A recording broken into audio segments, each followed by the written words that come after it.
जय हिंद एवरीवन। अब हम बात करेंगे कि life history and development of Taenia solium.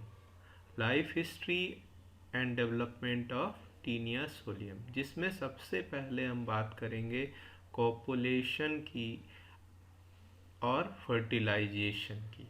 वो प्रोसेस कैसे हो रहा है। तो सबसे पहले तो हमें ये जानना ज़रूरी है कि ये जो एनिमल है ये मोनोजेनिक है या डाइजेनिक है ना। तो मोनोजेनिक और डाइजेनिक का मतलब हमें समझना बहुत ज़रूरी है। तो एक होता है मोनोजेनिक मोनोजेनिक पैरासाइट, एक होता है डाइजेनेटिक, है ना, या डाइजेनिक पैरासाइट भी बोलते हैं। तो ये मोनोजेनिक का मतलब है इसका लाइफ साइकिल जो होगा, है ना, वो वन होस्ट के अंदर होगा या वन जेनरा के होस्ट के अंदर होगा। डाइजेनिक का मतलब है जो इसका लाइफ साइकिल होगा उसमें टू होस्ट के अंदर ये कंप्लीट होगा, है ना। एक होस्ट से इसका काम चलने वाला नहीं है। तो यहाँ पे देखिए जो टेप वर्म है या टीनिया सोलियम जिसे हम साइंटिफिक नेम है, उसमें जो जो आपका इसमें होस्ट है, एक तो होस्ट है ह्यूमन, ठीक है, जिसके अंदर उसका सेक्सुअल रिप्रोडक्शन होगा। इसका क्या होगा, सेक्सुअल रिप्रोडक्शन होगा और एनिमल इसके अंदर रहेगा, ठीक है। दूसरा है वो है पिग। दूसरा होस्ट क्या है, पिग। तो पिग क्या है, रिजर्वॉयर, है ना। इसके अंदर केवल और केवल इसका रिजर्वायर की तरह काम करेगा, ठीक है। तो जब भी कोई ह्यूमन पिग के मीट को खाएगा जिसे हम मेजली पोर्क कहते हैं, तब उसका इन्फेक्शन किसको होगा, ह्यूमन को होगा।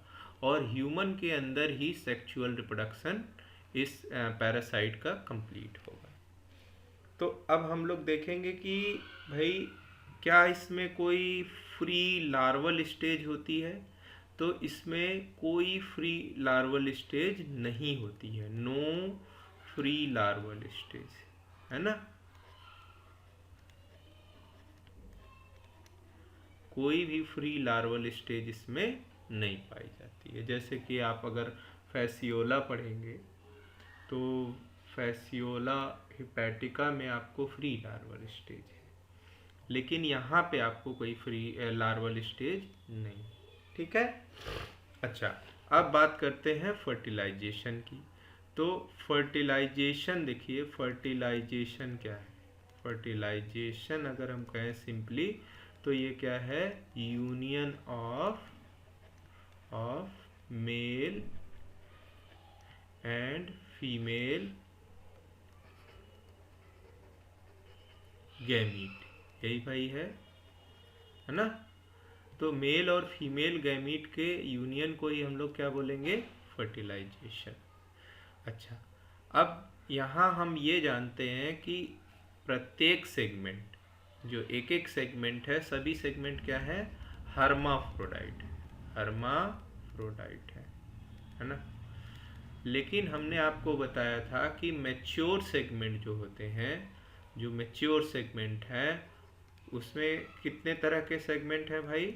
मैच्योर सेगमेंट में एक तो सेगमेंट जो एंटीरियर साइड में प्रेजेंट है, तो जो एंटीरियर साइड में है उसमें किसका मैच्योरेशन सबसे पहले होता है, मेल रिप्रोडक्टिव सिस्टम का, या स्पर्म का प्रोडक्शन हम कहें तो पहले शुरू हो जाएगा।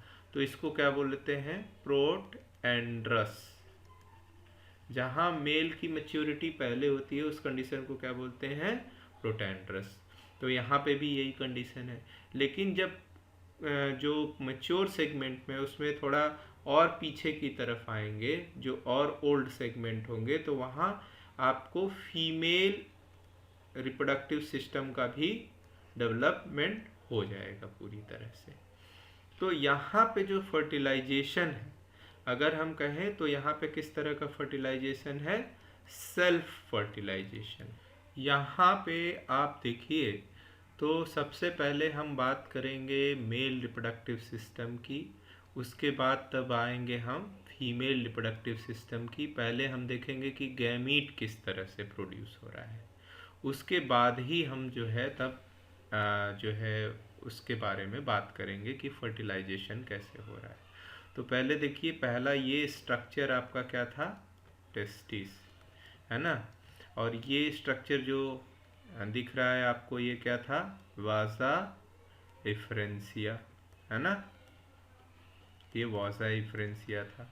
और जब ये सारा वाजा इफ्रेंसिया यूनाइट होके यहाँ पे मिलते थे, तो इस स्ट्रक्चर को हम बोलते थे वासा डिफरेंसिया, है ना, वास डिफरेंस बोलते थे। तो वाजा डिफरेंसिया के जब सबसे जो आउटर ओपनिंग है वहाँ पे पहुँचेंगे, तो ये स्ट्रक्चर आपका होता था सिरस, है ना। या ये इसी स्ट्रक्चर को along विथ वास डिफरेंस, वाजा डिफरेंस और सिरस को मिला के ही हम इसको क्या बोलते हैं, पेनिस बोलते हैं, मेल कपुलेटरी आर्गन। तो कॉपुलेशन का प्रोसेस कैसे होगा अभी हम लोग देखेंगे। तो पहले हम लोग देखते हैं कि गैमीट कहाँ से प्रोड्यूस होगा और कहाँ जाएगा। तो देखिए, सबसे पहले यहाँ पे कि जो मेल गैमीट का प्रोडक्शन होगा वो कहाँ पे होगा भाई, टेस्टिस में होगा। तो हमारा नंबर 1 कहाँ हो गया, टेस्टिस। टेस्टिस से फिर जो है उसका माइग्रेशन, स्पर्म का माइग्रेशन या स्पर्मेटोजोआ का माइग्रेशन कहाँ होगा, वास डिफरेंसिया में, है ना। ये आपको इतने सारे देखिए वास डिफरेंस है, ये सब, है ना, पतली पतली जो है नलिकाएं जैसा दिख रहा है, ट्यूब्स लाइक स्ट्रक्चर है। तो ये सारे वास डिफरेंस से होते हुए स्पर्म कहाँ पहुँचेगा, और वास डिफरेंस से होते हुए कहाँ पहुँचेगा, हमारा वास डिफरेंस में पहुँचेगा, थर्ड स्ट्रक्चर है ना। यहाँ से ये थर्ड स्ट्रक्चर है यहाँ, ठीक है। अच्छा, अब मतलब अगर हम कहें एक कोई टेस्टिस कंसीडर कर लेते हैं, तो यहाँ से होता हुआ ये इसके थ्रू ट्रेवल करते हुए आपका यहाँ तक जाएगा। उसी तरह से इधर जो टेस्टिस है वहाँ से भी ट्रेवल करते हुए ये 90 डिग्री पे यहाँ मिलेंगे, वास डिफरेंस और वास डिफरेंस। यहाँ हमने एग्जैक्ट तो डायग्राम नहीं बनवा पाए हैं, लेकिन यहाँ पे अगर वास डिफरेंस और वास डिफरेंस को कहेंगे तो 90 डिग्री पे मिलेंगे। अब देखिए, ये यहाँ से पहुँचेंगे और ये इसके थ्रू, ये जो पेनिस है इसके थ्रू ही स्पर्म का इजैकुलेशन होगा, किसमें, जो आपका ये वेजाइना है ना, किसका, फीमेल रिप्रोडक्टिव सिस्टम का। तो देखिए यहाँ पे आपका जो फीमेल रिप्रोडक्टिव सिस्टम है ये है वजाइना, ठीक है ना। और जो दोनों रिप्रोडक्टिव सिस्टम की ओपनिंग कहाँ होगी, तो इसको बोलते हैं जेनाइटल चैम्बर, जेनाइटल चैम्बर, है ना। और ये क्या है भाई, कॉमन जेनाइटल ओपनिंग है, ये कॉमन जेनाइटल ओपनिंग है, ठीक है।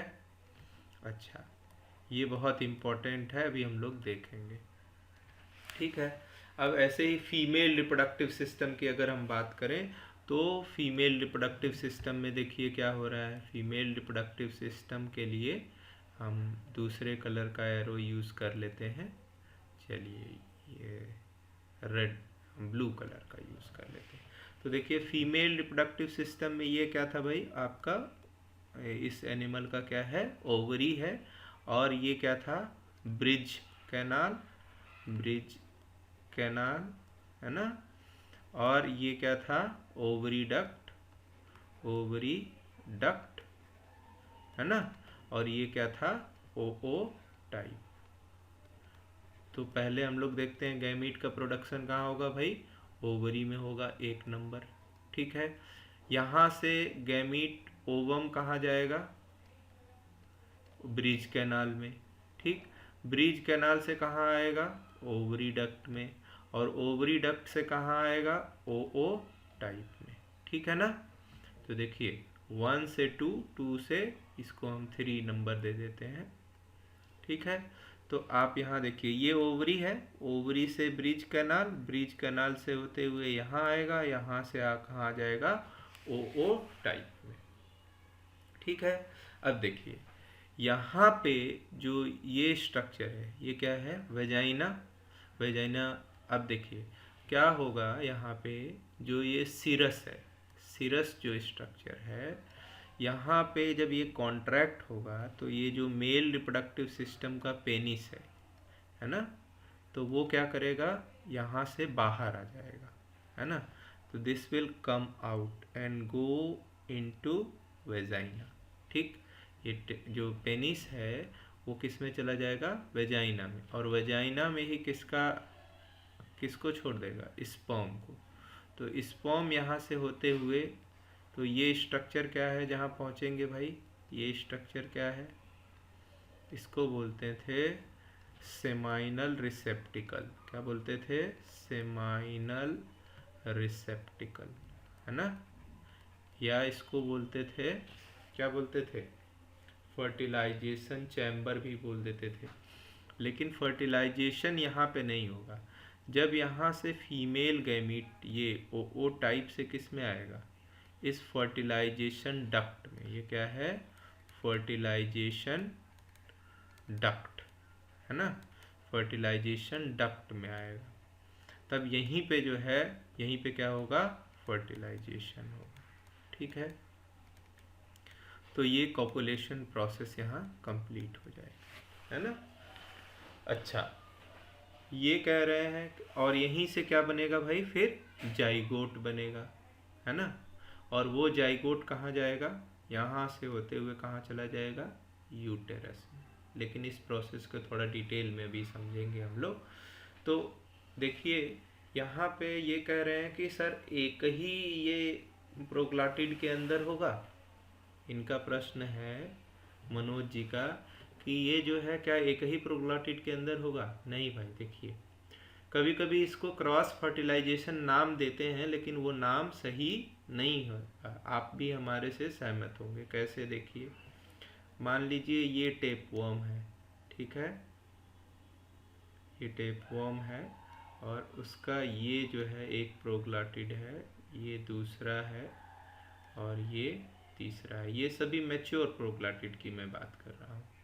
ठीक है, उसी तरह से ये भी देखिए प्रोग्लाटिड है ना, ये दूसरा प्रोग्लाटिड है, और ये तीसरा प्रोग्लाटिड है।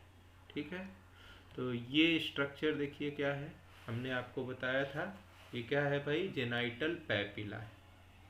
अब देखिए हमने एक चीज़ आपको बताई थी कि जब हम मैच्योर प्रोग्लाटिड की बात करते हैं तो जो एंटीरियर साइड में होगा, मान लीजिए ये एनिमल का इधर स्कोलेक्स है ना, स्कोलेक्स कहीं पे होगा आगे जाके, तो ये क्या है, एंटीरियर मैच्योर सेगमेंट है, और ये क्या है, थोड़ा और पीछे आके है।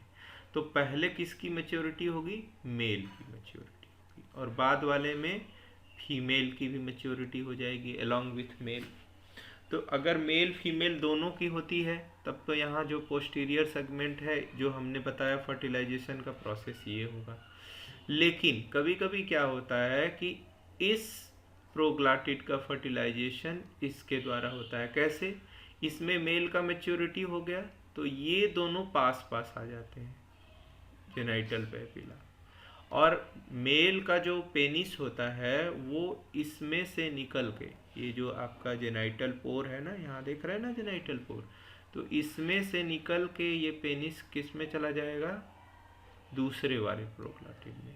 तो यहाँ पे भी फर्टिलाइजेशन होगा, लेकिन इसको सेल्फ फर्टिलाइजेशन ही कहेंगे। हालांकि बुक्स में कहीं मेंशन है कि कई लोग इसको क्रॉस फर्टिलाइजेशन कहते हैं, लेकिन ये क्या है, सेल्फ फर्टिलाइजेशन है, क्योंकि एनिमल तो एक ही है ना। तो एक प्रोग्लॉटिड से दूसरे प्रोग्लॉटिड में भी फर्टिलाइजेशन हो सकता है। अच्छा, फर्टिलाइजेशन टोटली क्या होगा, इंटरनल होगा, इंटरनल फर्टिलाइजेशन होगा। ठीक है, अब फर्टिलाइजेशन के बाद क्या बनता है भाई, जाइगोट। क्या बनेगा, जाइगोट बनेगा। तो देखिए यहाँ पे इसको मैं फिर से रिपीट कर दे रहा हूँ। स्पर्म का प्रोडक्शन टेस्टिस में होगा, टेस्टिस से शुरू होगा, वास डिफरेंसिया में आएगा, वास डिफरेंस में आएगा, और इसके बाद ये वास डिफरेंस से होते हुए पेनिस के थ्रू जब ये सीरस कॉन्ट्रैक्ट होगा तो पेनिस जो है निकलेगा इससे बाहर और स्पर्म का रिलीज करेगा वेजाइना में। या तो हो सकता है सेम सेगमेंट में करे, या फिर यहाँ कॉमन जेनाइटल पोर से निकल करके दूसरे सेगमेंट में करे। लेकिन फर्टिलाइजेशन अंत में कहाँ होगा? फर्टिलाइजेशन डक्ट में होगा, और वहीं पे किसका फॉर्मेशन होगा? जाइगोट का फॉर्मेशन हो जाएगा। ठीक है, अब हम नेक्स्ट क्लास में पढ़ेंगे कि इसका डेवलपमेंट कैसे होता है। अद्वैता एकेडमी के सभी व्यूअर्स का बहुत बहुत धन्यवाद, आभार। आप हमें लाइक कर सकते हैं, शेयर कर सकते हैं। यदि आपको ये चैनल पसंद आया है तो आप इसे सब्सक्राइब कर सकते हैं, और बहुत महत्वपूर्ण है कि आप बेल आइकन दबाना ना भूलें, जिससे कि आप हमारे अगले वीडियो का अपडेट प्राप्त कर सकें। और सबसे इम्पोर्टेंट है कि आप जो है, आपको अगर इन वीडियोस में कहीं भी कोई प्रश्न लगता है या आपको ऐसा लगता है कि छूट गया है, तो आप कमेंट सेक्शन में ज़रूर बताएं। बहुत बहुत धन्यवाद।